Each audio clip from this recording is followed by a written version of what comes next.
arte, literatura, educação e liberdade. Parceria, Prefeitura de Petrópolis.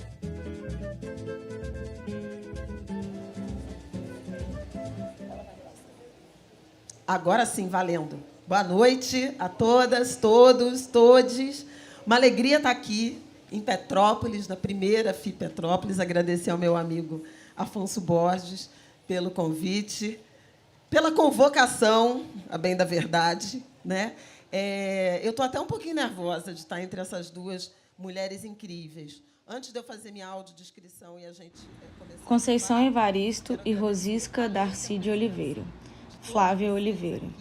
Apresentação feita em 3 de maio no primeiro Festival Literário Internacional de Petrópolis, FLI Petrópolis.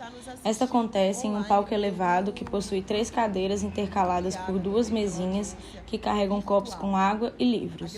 O fundo é composto por um grande banner estampado com o tema do primeiro FLI Petrópolis e um telão que passa ao vivo a roda de conversa que também está sendo filmada.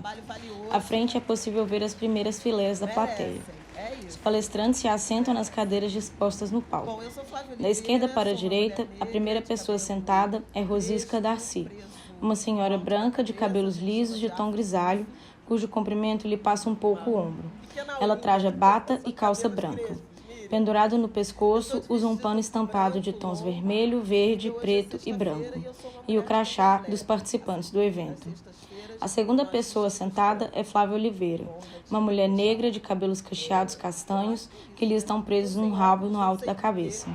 Ela traja vestido longo de renda branco. Leva no pescoço o crachá dos participantes do evento.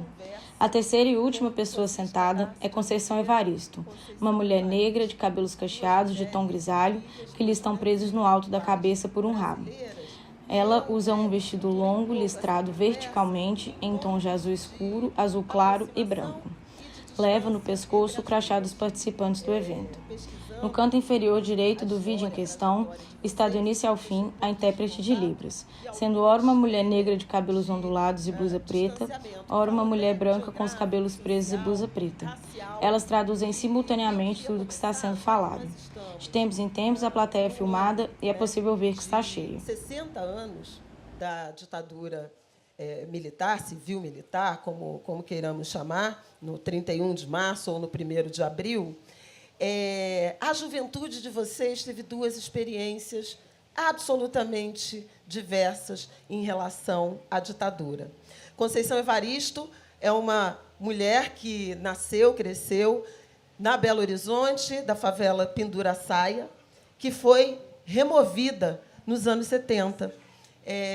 Um processo muito marcado, né, de remoção, de higienização das comunidades populares brasileiras. Aconteceu também no Rio de Janeiro, durante a ditadura. É uma dimensão que se fala pouco, né, da opressão e do controle também das populações negras, e eu queria te ouvir sobre essa dimensão de contato com a ditadura.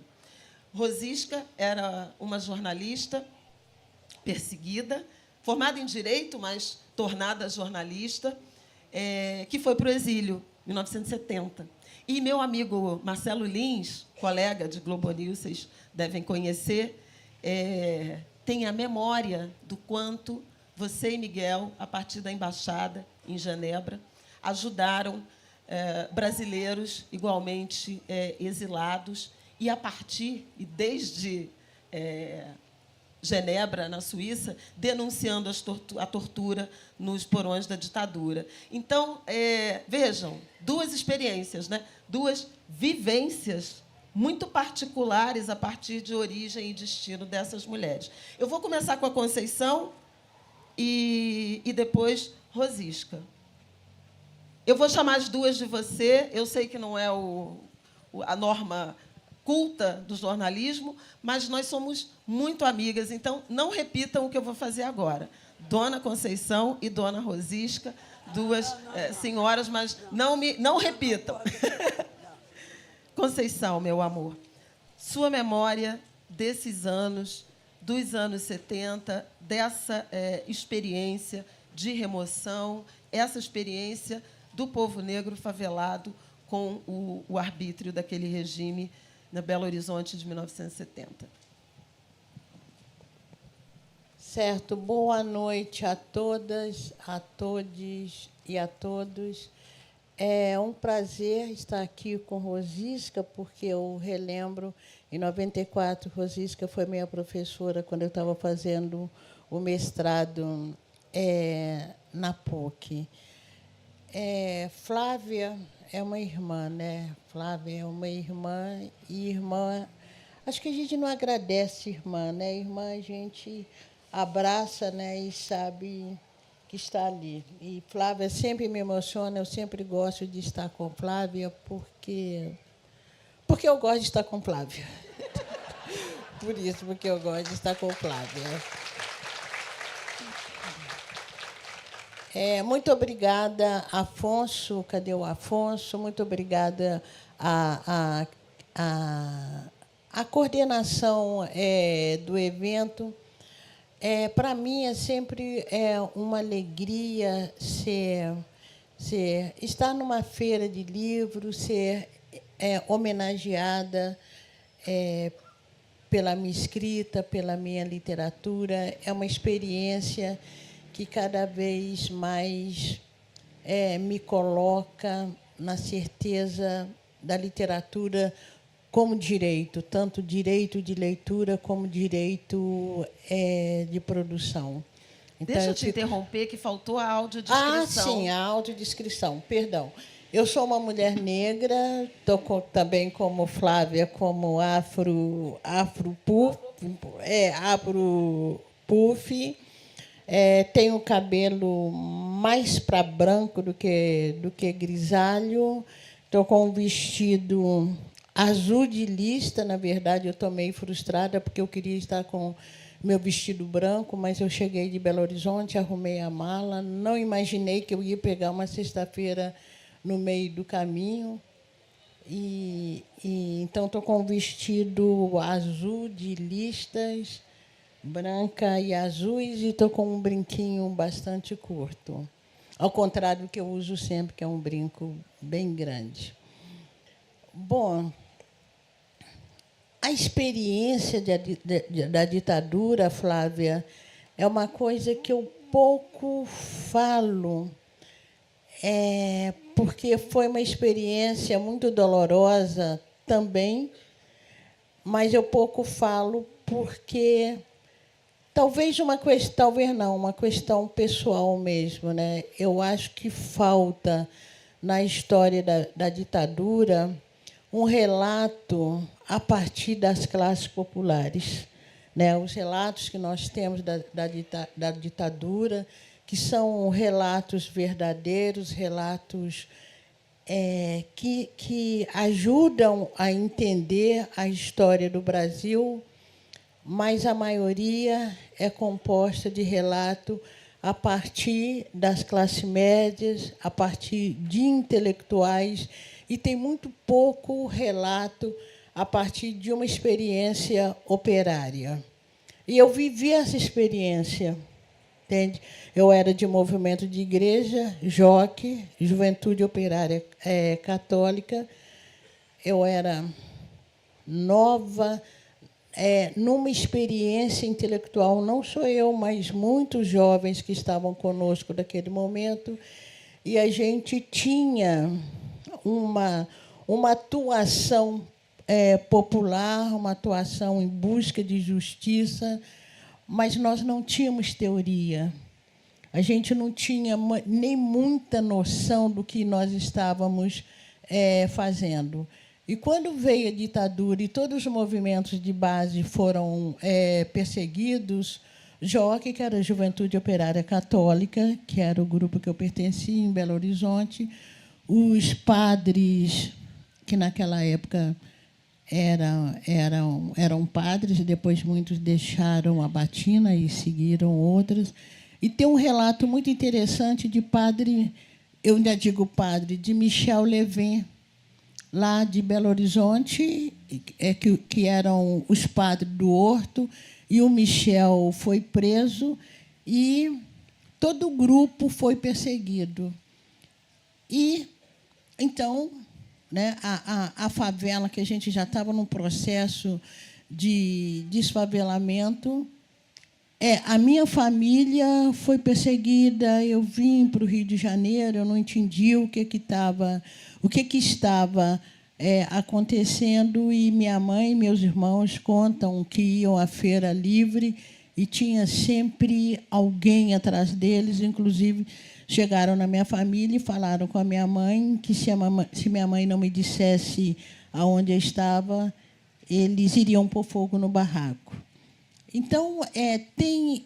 E depois, milhões de coisas. Eu não fui presa, mas respondi um inquérito, chamava-se que era inquérito político, policial, qualquer coisa assim. E qual é a minha interrogação no momento? É porque eu vi que algumas pessoas que tinham condição de se esconderem, de serem apoiadas, essas pessoas tiveram um certo apoio. E muitos dos jovens operários, algumas meninas da favela, como eu, que a gente nem entendia o que estava acontecendo, ficamos assim meio à deriva. Então, é uma experiência que me colocou uma série de interrogações. É a primeira vez que, publicamente, eu falo disso. Então, é isso. E, nesse período, também, a gente estava passando justamente pelo processo de desfavelamento, que lá na favela do Cruzeiro. Você conheceu a favela do Cruzeiro, e era uma coisa também muito estranha, porque a gente não entendia o que estava acontecendo. Não entendíamos por que tínhamos de largar nossa casa, tínhamos de largar... Porque não era só... quando as pessoas são removidas, né? Por exemplo, eu tinha um tio que era muito velho na época, e ele dizia: o meu corpo está pedindo terra, meu corpo está pedindo terra. E a gente dizia: não, a gente vai mudar. E aí várias pessoas, naquele momento, também morreram. A pobreza ficou muito acentuada, porque, como a favela do Cruzeiro é uma favela muito perto do centro, quem morava ali tinha oportunidade de trabalho, né? Era só descer, entregar roupa nas casas da madame, ir para a casa das madames. Então, tínhamos ali, nos arredores, a nossa sobrevivência. Com o desfavelamento, fomos mandados para áreas bem distantes, áreas, inclusive, que era difícil vir até o centro da cidade trabalhar. Mas eu acho que o pior de uma situação é quando você não entende o que está acontecendo. Porque, quando você entende o que está acontecendo, ou você cria mecanismo de defesa, ou você, sei lá, aceita a situação. Quando você não entende o que está acontecendo, quer dizer, naquele momento a gente não sabia, nós não tínhamos condição nenhuma de análise, que aquilo também era um processo que estava dentro, era um processo que cabia e que vinha também direcionado de uma maneira muito injusta e de uma maneira que não tínhamos defesa, porque foi um silêncio. Eu me lembro que foi um silêncio. Alguém dizia: vamos fazer o uso, tem a lei uso capião. A gente não conseguia se organizar, a gente nem sabia o que era a lei uso capião. Me lembro que teve um jornalista que foi até a favela, fez uma entrevista com a minha tia, tinha a foto da minha tia, e a única coisa que eu entendia na época é que tinha uma coisa muito errada ali. Mas eu também não... Como naquele momento eu era de jockey, coisa e tal, e o movimento de base dava para a gente uma certa formação, né, um senso crítico, que eu me lembro que o lema era observar, pensar e agir. Era uma coisa assim. Então, a gente estava muito atenta, eu particularmente, eu era uma das poucas moças, menina, né, mocinha naquela época, que já estava no movimento católico, mas a gente, por mais que a gente pensasse numa justiça social, era uma coisa muito católica, muito cristã. Então, era justiça, a gente entendia justiça naquele momento como caridade e não como direito.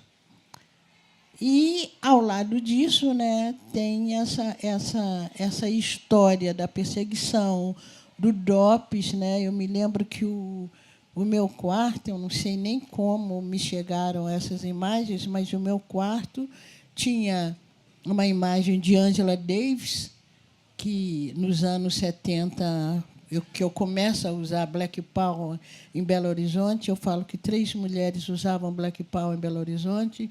Zora, que era atriz.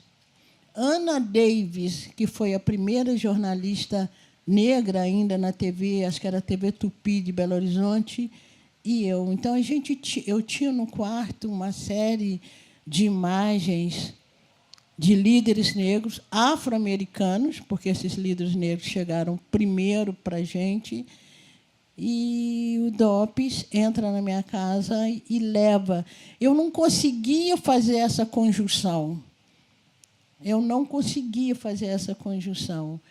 E aí é essa história, mas eu acho que falta ainda, para esse entendimento, o que foi a ditadura, falta ainda esse entendimento dos efeitos da ditadura, dos relatos da ditadura, a partir das experiências das classes operárias, do pobre mesmo, né? Como foi aquele momento para ele, como a ditadura nos atingia no aspecto de nossa sobrevivência, que já era tão precária. Eu acho que a ditadura ela chega precarizando ainda mais as populações pobres. Muito obrigada, conselheira. Eu não sei se vocês têm a dimensão da profundidade que foi isso aqui. Eu sabia da remoção ou do desfavelamento, que foi uma palavra que eu aprendi com você sabe, no nosso recente encontro, meses atrás, em Belo Horizonte, e achei que fazia sentido trazer essas 2 experiências dessas 2 mulheres. Mas eu não tinha nem a noção, nem a pretensão de cavar tão fundo, né? E eu agradeço a sua generosidade de compartilhar de súbito com a Fli Petrópolis, comigo, com Rosisca, essa experiência. E, de antemão, te agradeço também pela sua experiência. Porque na verdade, a gente vai falar aqui de 2 experiências de exílio, né? Uma da pátria, mas outra do território de origem. Você sai do cruzeiro, pendura a saia, você vai acabar no Rio de Janeiro, ou começar, ou recomeçar no Rio de Janeiro. Também é um exílio violento, né? Provocado por essa violência. Rosisca, a sua experiência de exílio e de acolhimento com brasileiros de Genebra. Primeiro a áudio descrição. Está ligado, eu acho. Eu sou uma mulher branca, de 80 anos. Eu estou vestida de branco. Não porque eu seja do candomblé, que eu não sou, mas porque eu sou carioca. E os cariocas, no verão, a primeira coisa que fazem é se vestir de branco. E, então, aqui estou eu, de branco, porque achei que hoje era um dia de verão, né? Isso é instintivo. É uma coisa que acontece instintivamente, né? Bom, então, dito isso, eu tenho cabelos grisalhos, tenho 80 anos, estou vestido de branco e tenho um tênis preto. Bom, estou com um lenço, e esse lenço é sob fundo vermelho, mas tem um monte de cores que eu não saberia nem dizer todas que estão aqui. Enfim, é um lenço estampado, né? Bom, Afonso Borges, muito obrigada a você por esse festival extraordinário. Eu estive aqui a tarde toda assistindo às mesas, e as mesas se sucederam com um verdadeiro encantamento. Foi formidável ter assistido a isso. Parabéns, Afonso, e muito obrigada por ter me convidado para estar aqui essa noite.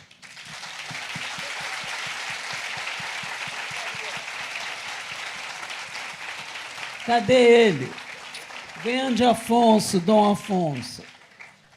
Bom, muito obrigada a todas as pessoas que estão aqui nesse auditório lotado.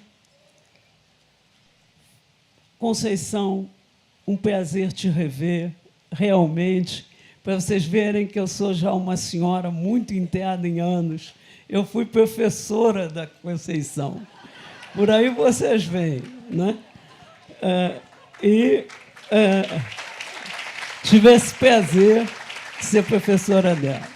Bom, Flavinha é minha amiga há muito tempo, né? Flavinha eu conheci bem jovem, jornalista, não era, evidentemente, eu não vou dizer que você era iniciante, mas você era bem menina na época, né, que eu te conheci. Pelo menos para mim era, né? Bem jovem, e eu convidei-a para fazer uma conferência na Academia Brasileira de Letras. Eu tinha acabado de entrar na academia, convidei Flavinha para fazer uma conferência. E ela fez o brilhareco de sempre, ela é brilhante, então ela foi lá e fez um sucesso formidável. De lá para cá, nós ficamos amigas, enfim, essa foi a história. Agora, a Flávia me faz uma pergunta que é sobre um assunto extremamente delicado e difícil de falar, né? Difícil de falar. Porque eu, como eu disse, estou com 80 anos, acabei de fazer 80 anos, e eu ganhei de presente de 20 anos uma ditadura militar. Eu fiz anos no dia 27 de março, fiz 20 anos. No dia 31 de março, me caiu uma bomba na cabeça, né? Uma ditadura militar, que ia mudar o destino de toda a minha geração, né? De todo mundo. E o meu também, né? Os primeiros anos da ditadura, eu passei aqui, já numa vida que não se pode nem chamar de uma vida normal, porque não era uma vida normal, quer dizer, era uma vida às escondidas, né? Fazendo coisas que todo mundo sabia que era proibido, né?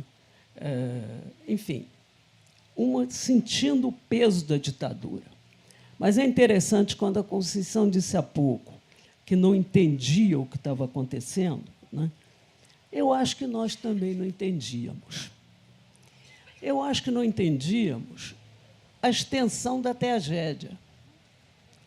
Nós não entendíamos, a tal ponto que havia quem dissesse, jornalistas inteligentes, que eram meus colegas na época, que dissessem: isso não dura 2 anos, durou 20. Né? Bom, então, eu acho até que talvez nós não tivéssemos sequer medido o risco em que nós todos estávamos. Não medíamos isso, né? O que não nos impediu de nos opormos violentamente àquilo com os meios que tínhamos para nos opor, não? Depois, eu vou partir direto momento de exílio, né?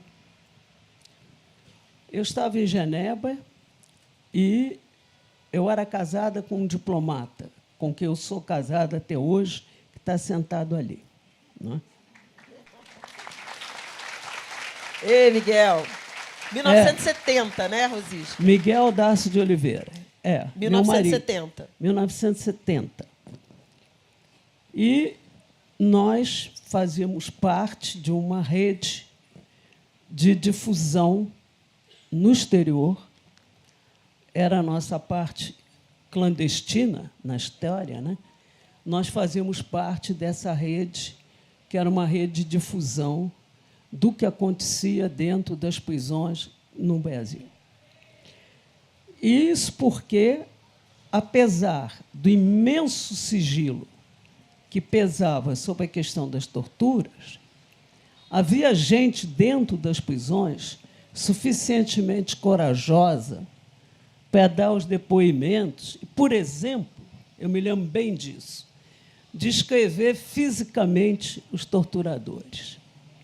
Eu me pergunto até hoje como é que uma pessoa que foi torturada, que estava sendo torturada, como é que essa pessoa conseguia ainda depois descrever em detalhes quem era aquele personagem, que evidentemente tinha um outro nome, enfim. Mas essas pessoas todas foram identificadas. Essas notícias chegavam a nós e nós, então, encaminhávamos às instituições de direitos humanos, tipo Anistia Internacional, tipo Bertrand Russell Peace Foundation e a imprensa internacional. Isso porque era preciso, naquele momento, pedir socorro no exterior. Pedir socorro porque só um socorro externo podia intervir com força para nos defender. Cruz Vermelha, enfim, todas aquelas instituições que, quando você ouve falar numa aberração contra os direitos humanos, essas instituições aparecem imediatamente. Bom, então, nós fazíamos esse tipo de trabalho, né? E acontece que, evidentemente, prenderam aqui as pessoas que se correspondiam conosco, torturaram essas pessoas barbaramente para que elas dissessem que não havia torturas no Brasil, elas foram torturadas. Coisa que elas não disseram, é claro. Ao contrário. Mas aí eu vou discordar, talvez, um pouco da Conceição. Eu acho que ninguém foi poupado. A brutalidade da ditadura se abateu sobre a classe média, até as classes altas. Ninguém foi poupado. Não se fale, nem se fale, evidentemente, daqueles que eram mais indefesos, quer dizer, os pobres, os operários, né? Nem se fale, mas ninguém foi poupado. E não se diga também, que eu acho que é uma coisa macabra, que eu ouço de vez em quando, não se faça comparação, a ditadura brasileira foi mais branda que a argentina, ou foi mais branda que a chilena. Eu não admito isso. A ditadura brasileira foi violentíssima. Foi violentíssima e, mais que isso, os torturadores sabiam muito bem o que estavam fazendo. E as Forças Armadas que regiam essa banda, né, tinham absoluta consciência de que estavam cometendo um crime. Sabiam que era crime. E, por isso mesmo, faziam, aqui, por exemplo, em Petrópolis, uma casa da morte, para onde vinham aqueles que iam ser executados. Isso tudo, hoje, pode ser lido, há registros disso, sobretudo, na documentação da Comissão da Verdade. Há ainda um livro importantíssimo, que são os 4 volumes do Hélio Gaspari sobre a história da ditadura militar, que contém uma quantidade imensa de informações. Num outro ponto, eu concordo com a Conceição, quando você diz, Conceição, que ainda não se disse tudo sobre a ditadura. E é verdade. Eu acho que falta ainda muito a se dizer sobre isso, a se contar sobre isso.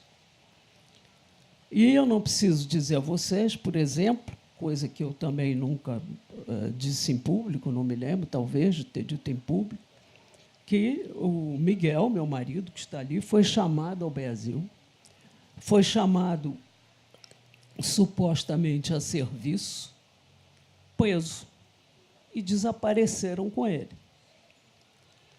E, quanto a mim, me disseram um dia, fui chamada pelo embaixador, que me disse que tinha uma carta dele para mim.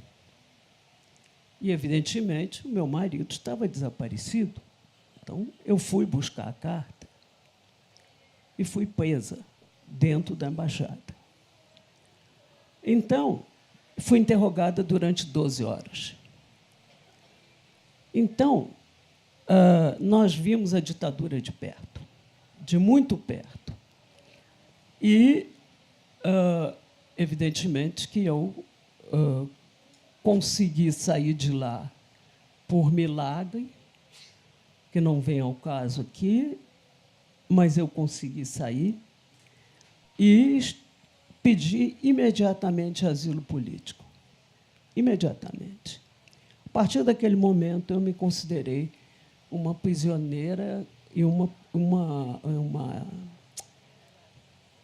exilada, uma refugiada, não tinha mais passaporte, não tinha mais nada. Nem eu, nem todos esses, nem, por exemplo, a família de Marcos, que estava lá também, e outros tantos refugiados brasileiros que estavam lá.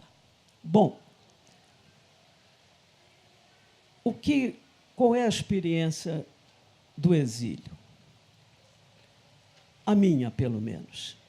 A experiência é a seguinte: o exílio é uma situação precária. Mesmo quando ele dura 10 anos, como durou, 15 anos, como durou o meu. Ela é precária. Quer dizer, você sabe permanentemente que, a qualquer momento, você pode ser posta na fronteira, independentemente da sua vontade. E isso dá um sentimento de insegurança muito grande. A segunda coisa é que você sabe, igualmente, que aquilo foi uma corrente que se rompeu, a corrente da sua vida, e que você, essa corrente, o futuro representa o passado. Quer dizer, o seu futuro vai ser o seu passado.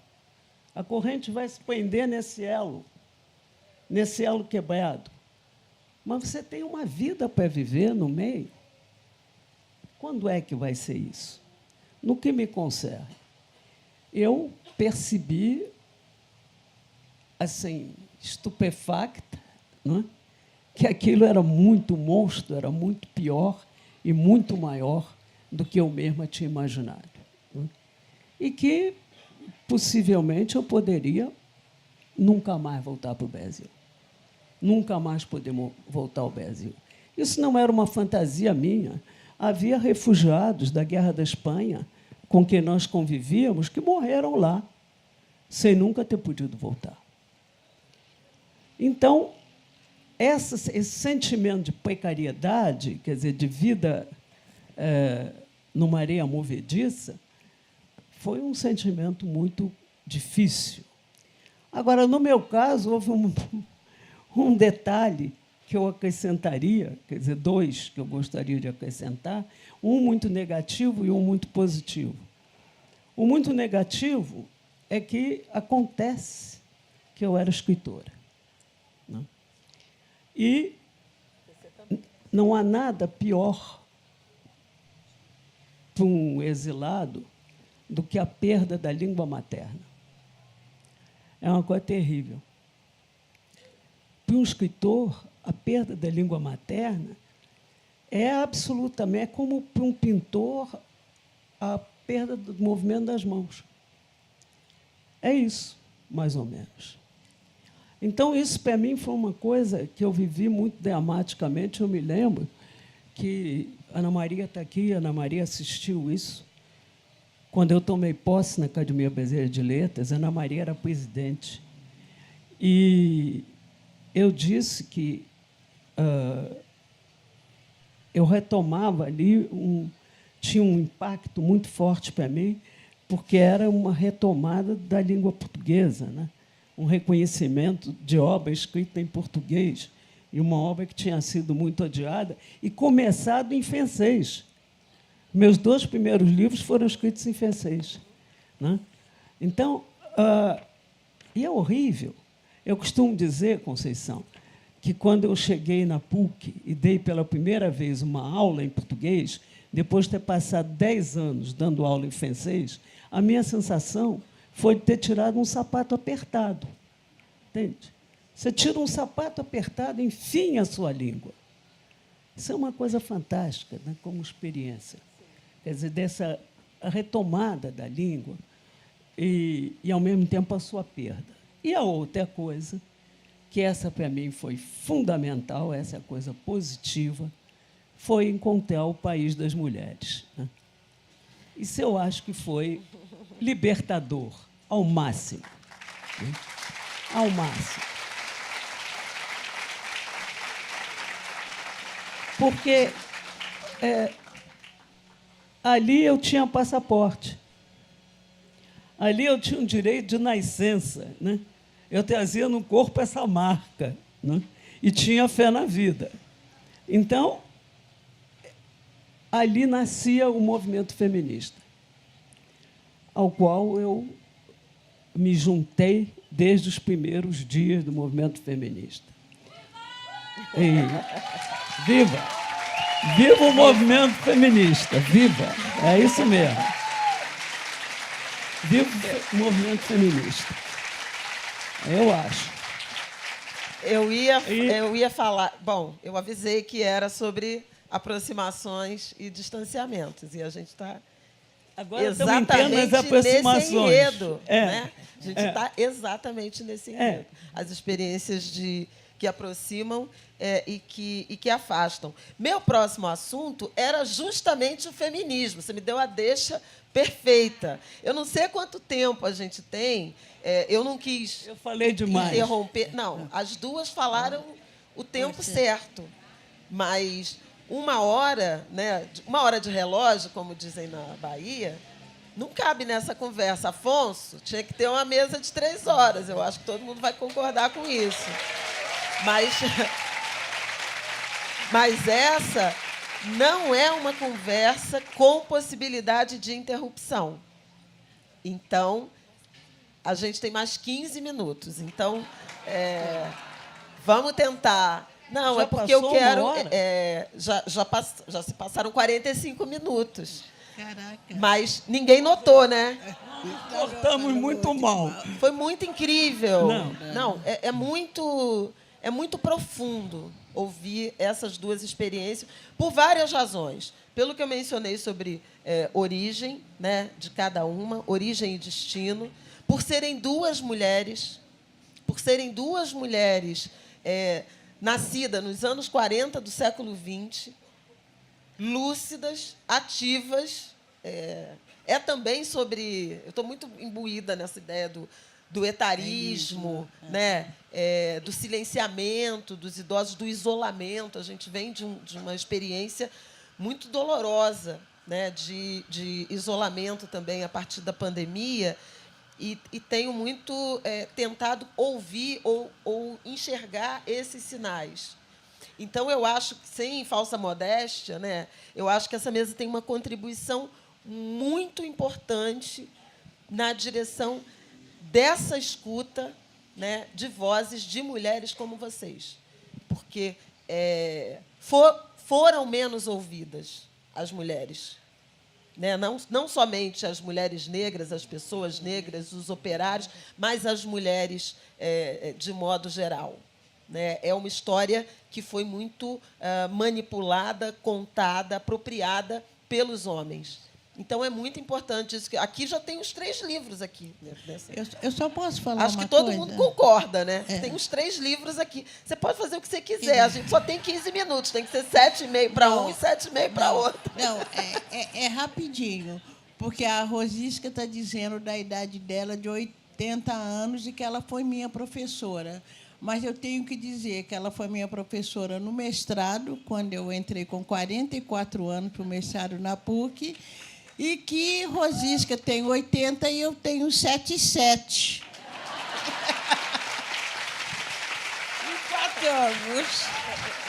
Empatamos. E quando você me traz essa lembrança da ditadura, que você tinha 20 anos, eu tinha 17, né? E 17 é numa situação em que a nossa compreensão intelectual era muito menor. Era muito menor, né? É não entender mesmo, né, a extensão do perigo que a gente viveu. Mas que bom que estamos aqui, né? Estamos aqui. Eu acho que isso é um momento de celebração muito grande, né? Não há menor O Conceição dúvida.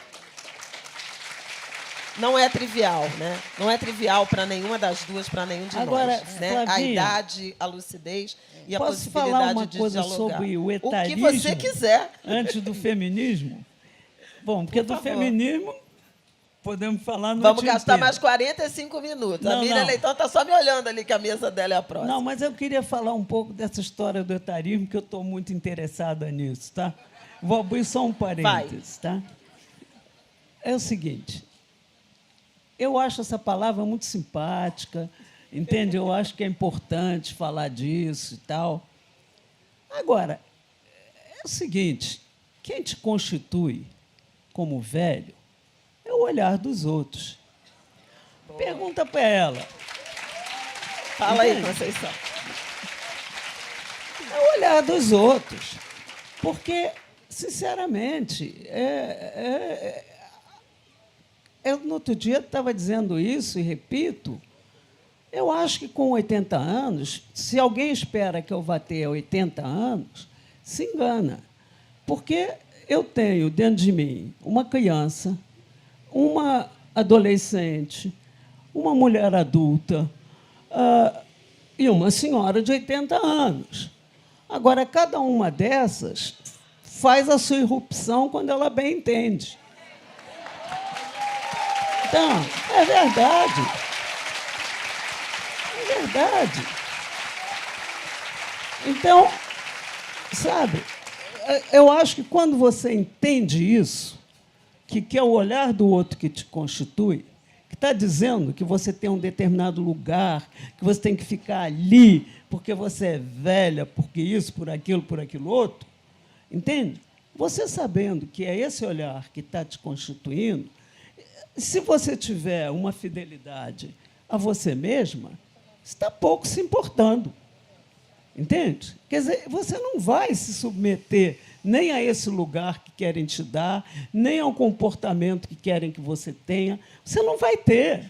Você vai ter o que você quiser. Eu hoje estava lendo, Conceição, que você vai publicar um livro de contos eróticos. Não é isso? Então, você vai publicar Fale um livro sobre de contos isso. eróticos. Entende? Faz muito bem. Faz muito bem. Entende? E eu acho o seguinte, eu acho que isso é um direito de todo mundo a viver a sua vida. E isso se chama liberdade. Bravo. Liberdade. E aí eu evoco o nome do meu livro, Liberdade. Eu tenho um livro, meu livro mais recente é um livro chamado Liberdade. E eu evoco esse nome. Entende? Porque é nisso que eu acredito. Se o dia que me tirarem isso, eu estou perdida. E Elogio da Liberdade é o documentário lançado pela Bianca Comparato, março passado, em celebração aos 80 anos da Rosisca. Então, aos 75. Liberdade. Não, mas o livro. tá. Não, o livro sim, mas o documentário, o filme. Também. Mas foi lançado agora. Já está rodando na HBO circula. há 5 anos. Ok, mas teve um lançamento oficial em Teve, março, lançamento em celebração foi agora. aos seus 80 anos. É. Conceição, quer falar de feminismo, quer falar de contos ou poemas eróticos, quer falar da menina, da jovem, da adolescente, da mulher madura, da mulher de 77 que habita você? O que você quer falar? Olha, se eu pudesse, eu falaria de tudo, né? Mas não vai dar tempo, né? Não vai dar tempo. Eu acho que também falar do feminismo a partir das experiências das mulheres negras, a partir da luta das mulheres negras, também não vai dar tempo. Não vai dar tempo. Então, eu só vou relatar um fato aqui, que é um fato que eu gosto muito, que eu acho que é um fato exemplar, né, dessa vivência do feminismo a partir do cotidiano das mulheres negras. A minha mãe e minha tia eram daquela região de Belo Horizonte, onde tem hoje o aeroporto de Confins. É de uma região que se chamava... Esqueci, falhou agora. Alguém. Falhou o nome. Vespasiano. Não, ainda era mais para dentro de Vespasiano. Eu vou lembrar, é naquelas imediações ali. A minha mãe nasceu em 1922, e eu sempre brinco que eu nunca esqueço a Semana da Arte Moderna, porque minha mãe nasceu em 1922. E minha tia nasceu em 1914, minha tia que me criou junto com a minha mãe. A Lei Áurea foi assinada em 88. Minha tia, 2 mulheres que me criaram, uma nasce em 1914, outra nasce em 1922.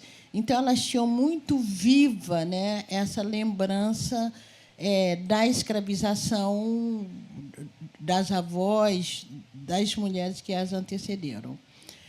E, muitas vezes, a gente pensa que o trabalho escravo no Brasil o trabalho da lavoura era cumprido só pelos homens. Não, as mulheres também tinham essa experiência de trabalho na terra.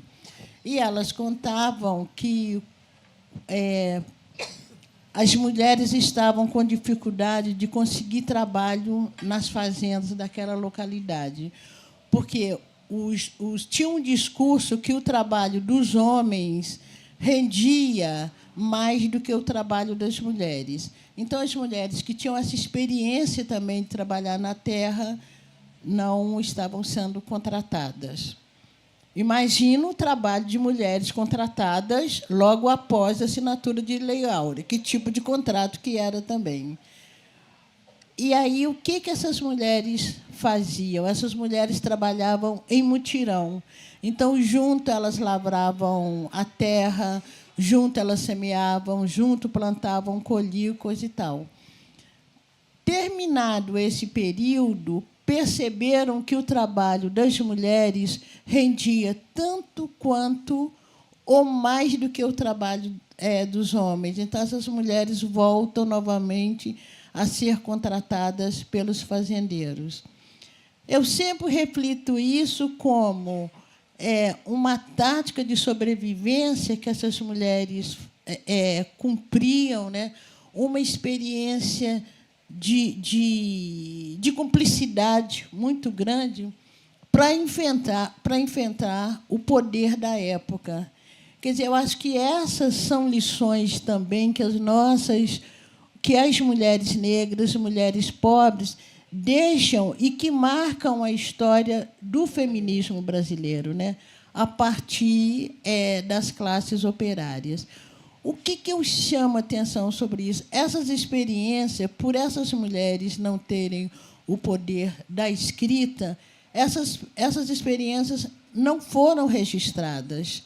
Então, eu acho que esse registro também, por isso que eu levo, muitas vezes, isso como base para a minha ficção, entende? Porque essas experiências são experiências também de luta das mulheres na sociedade brasileira. Eu acho que são lutas também de um feminismo, só que é um feminismo que não foi teorizado, mas que está aí, né, na base da movimentação das mulheres nos seus diversos lugares, com as suas diversas experiências, mas que isso tudo faz parte da luta de nós mulheres, né? Bravo. Rosisca.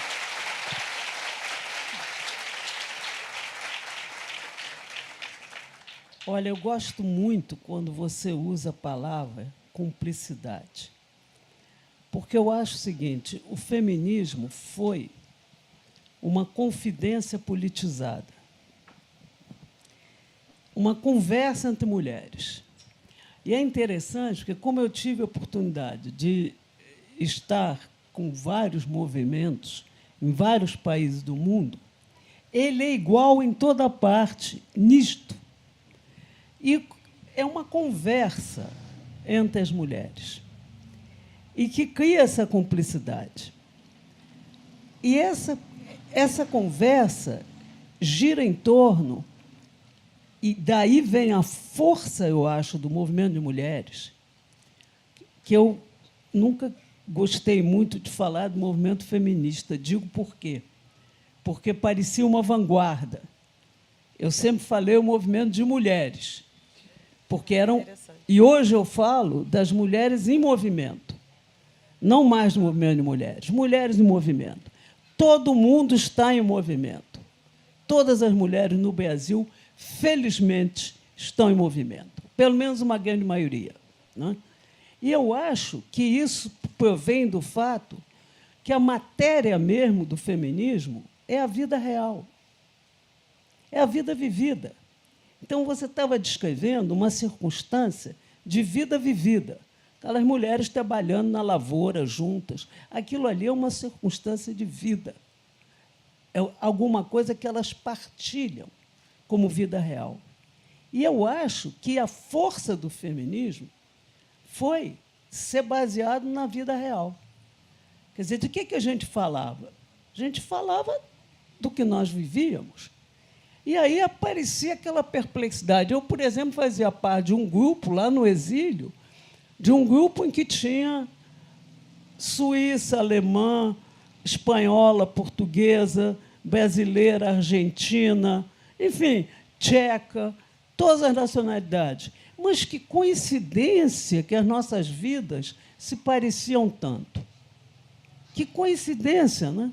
Porque nós tínhamos tantos os mesmos problemas, com culturas completamente diferentes, com experiências de vida completamente diferentes, mas com um fundo, que era um fundo ligado fundamentalmente à experiência da vida concreta, ao fato de ter um corpo de mulher, ao fato da maternidade, em muitos casos, né?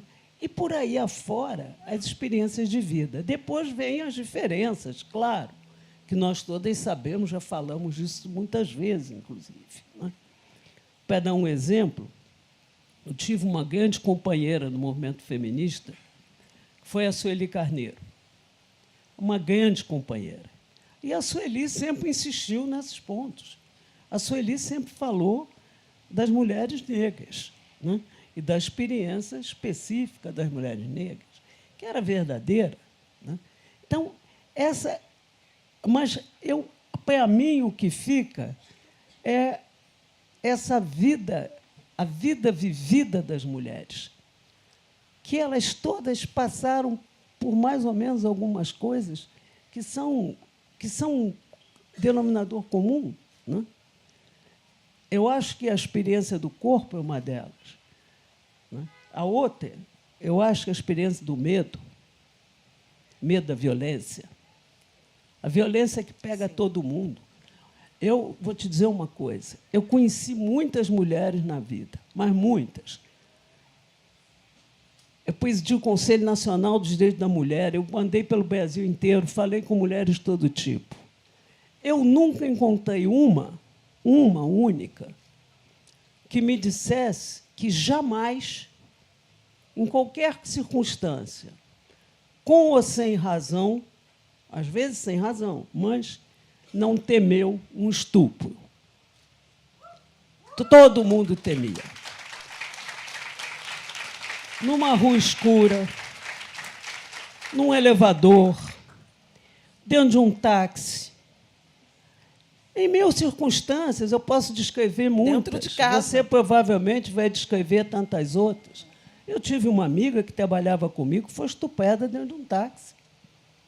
Então, essas circunstâncias comuns, esse medo da violência física, é uma experiência comum e é mundial. E é mundial. Hoje estava vendo aqui uma mesa em que se contou a história. Foi Eliana. Eliana contava aqui a história de uma mulher, que tá, inclusive a história está no livro dela, de uma mulher que levou a filha para perder a virgindade com 13, 14 anos, para que ela não fosse excisada depois. Né? Então, a excisão é uma monstruosidade, mas tem uma parte grande da humanidade em que as mulheres são excisadas. Então, esse medo da violência que se abate sobre as mulheres, eu acho que esse medo é uma experiência comum. E eu acho que isso tudo é que deu uma espécie de amálgama, de força a um movimento que hoje, como eu dizia antes, deixou de ser um movimento de mulheres e virou as mulheres em movimento. Quando você vê passeatas como o Ele Não, ou como você vê as passeatas depois da eleição do Trump, o protesto imenso das mulheres depois da eleição do Trump, tudo isso, aquilo ali, você não sabe mais onde é que começou. E nem sabe quem é que está levando para frente. É todo mundo. Então, eu acho isso, por exemplo, no caso do Brasil, aí é uma pergunta até que eu te faria, se você não tem essa impressão que eu tenho. Entende? Olha lá, ó. Ah, desculpa. Então, desculpe. Fica o caso do Brasil, fica para outro momento. Para a próxima edição da Flipetrópolis, né? Eu não sei se você quer só arrematar, se despedir. Não, agora eu fiquei curiosa. E aí, o Afonso, programa uma mesa agora em capítulos, tá? Porque não dá, não. Lembrei o nome da cidadezinha, Serra do Cipó. Ah. Serra do Cipó. Muito obrigada, hein? Obrigada. Obrigada, Conceição.